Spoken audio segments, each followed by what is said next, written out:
Hello and welcome back to the Doctor's Garage. So in this video today, I'm going to be talking about my top 3 things that I wish I would have known before purchasing my Land Rover Discovery 5 HSC Luxury. For those that follow the channel regularly will know I've had my fair share of problems with my Land Rover Discovery 5, and despite that, I still think it is the best family 7-seater car on the market. I bought this car about 3 years ago now, and these are my top 3 things I wish I would have known before purchasing, maybe to have made a slightly different choice on some of the spec, some of the key features with this car. Number 3 today is a particularly interesting one, and one that actually I definitely wouldn't have thought of when I was buying this car, so stay tuned for the whole video. So my car is a 2018 Land Rover Discovery, and at that time there was a few different model specs you could choose that probably aren't available now. One of the big ones, and my number 1 thing that I would have changed if I was to buy this car again, would be the engine. I went for the 2-litre engine in this Discovery 5, and that was because, well, a couple of benefits really. Firstly, economy-wise, it's much cheaper to run on fuel. I probably get about 37 to 40 miles per gallon out of this car on regular use, and also the service interval is less, so this recommended service interval by Land Rover is every 2 years rather than every year that you have with, let's say, the 3-litre engine. If I was to have my time again with the problems I've had with this car, needing a new engine, and the problems that a lot of people have with the 2 litres, particularly in that age range, the 2019, 2018, 2017 sort of age, a lot of people had issues with the 2-litre engine. So if I was to do this again, I would definitely recommend getting the 3-litre. If you're looking at buying a car that's been used, the 3-litre would be my recommendation to you, because I just think they had less problems than this particular engine type.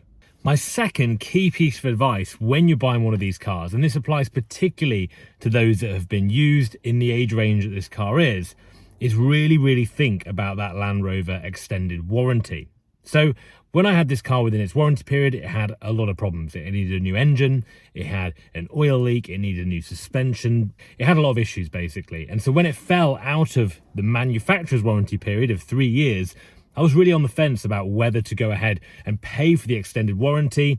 It's quite a lot of money. You're talking about £800 to £1,000 for a car like this to have a year's worth of warranty. So is it going to be worth it? Is it going to pay off for you having that warranty? There are 2 types of warranty you can get with Land Rover. You can get the select warranty, and then one that's a little bit more expensive. I think it's called something like the premium, probably about £150 to £200 in that over the years. So somewhere, like I say, £800 to £1,000 is roughly what your warranties are going to cost. Now, if you're here watching this and you've got a used Land Rover car and you're thinking, should I go for it? Should I not go for it?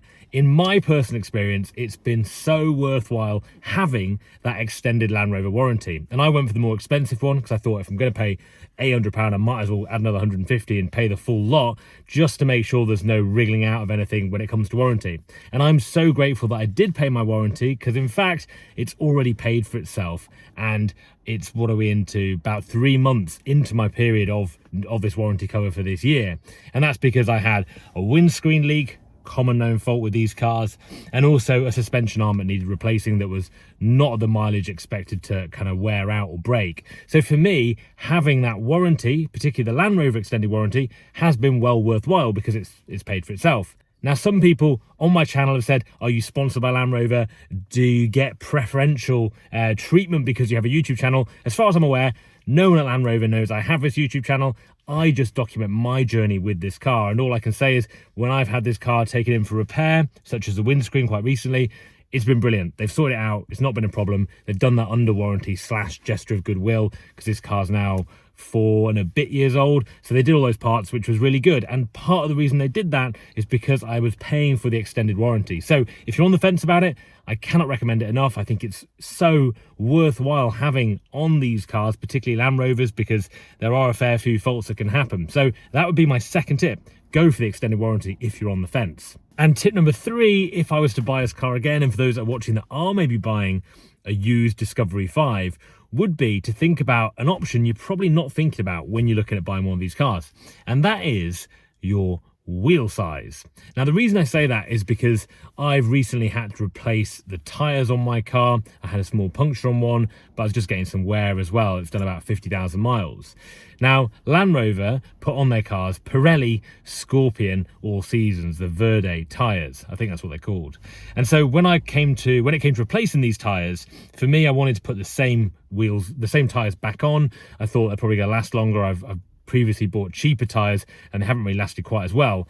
The other thing to note as well is for this tyre size, which I've got on this car, which are 22-inch wheels, therefore a 22-inch tyre that you need, that has been incredibly expensive, and a lot more expensive than I would have thought when I was originally buying this car. And I was like, yeah, let's go for the one with the big rims. 22-inch looked really good on Discovery.